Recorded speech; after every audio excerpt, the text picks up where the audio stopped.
Welcome back to the channel, coin lovers and history buffs. Today we're diving into one of Australia's most iconic pieces of pocket change, the 1966 20-cent coin. Now you might have seen this coin floating around in your grandma's old purse or in a collection tucked away in a drawer, but what if I told you that some of these coins can actually be worth far more than their face value? Stick around, because we're not only talking about value, we'll get into the fascinating history of this coin, where it was minted, why it's so sought after, and even explore some interesting details around mintage numbers, collector versions, and more. Let's get started.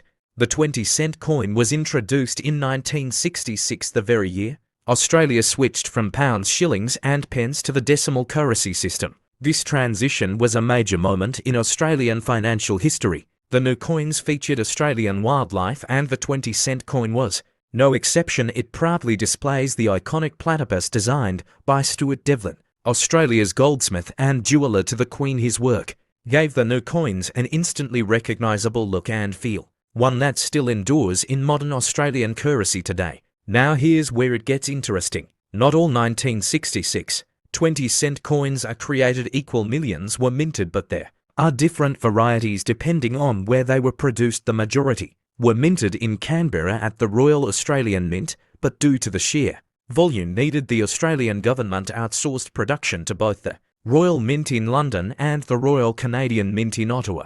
This international collaboration resulted in subtle differences that have become essential to collectors today. Among the most sought-after 1966 20-cent coins are those known as wavy baseline varieties. This rare error affects the baseline of the number 2 in 20. Instead of a straight line, there's a gentle wave. These coins were minted in Canberra, and due to their rarity and visual uniqueness, they can fetch between $250 to over $4,000 AUD, depending on condition. That's a massive leap from just 20 cents, and one of the reasons collectors are always keeping an eye out for that subtle wave, because in the world of coin collecting, it's everything.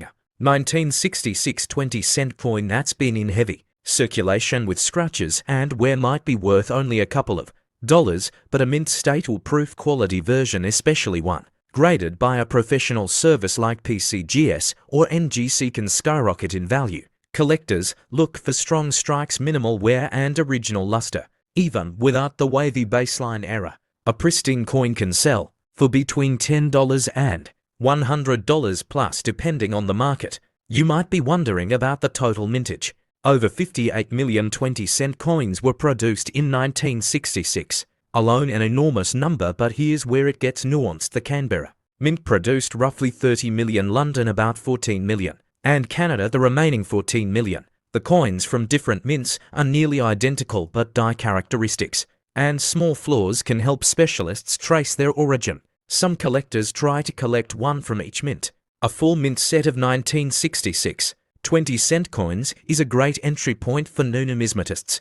Though not an official term, collectors sometimes refer to the diverse mint sources and commemorative strikes over decades as the journey, a way to describe coins that span different mints, strike techniques, and collector editions from 1966 onward. In 2006, to mark the 40th anniversary of decimalisation, the Royal Australian Mint released special editions and sets that celebrated this legacy. These often included proof versions of original designs, sometimes with modern minting enhancements or silver strikes.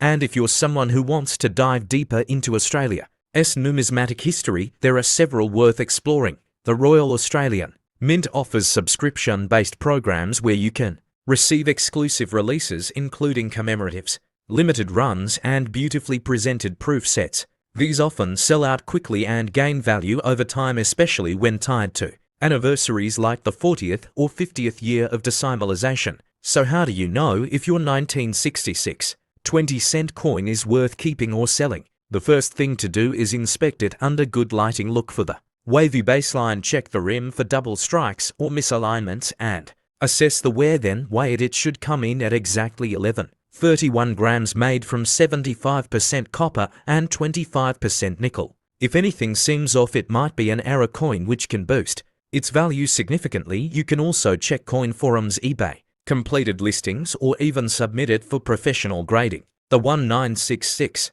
20-cent coin is more than just a piece of metal, it's a tangible slice of Australian history, a potential treasure trove, and an entryway into the rich and rewarding world of numismatics. Whether you're a seasoned collector or just starting out, this coin has something for everyone. If you enjoyed this video, don't forget to like, subscribe, and tap the bell so you never miss a new episode.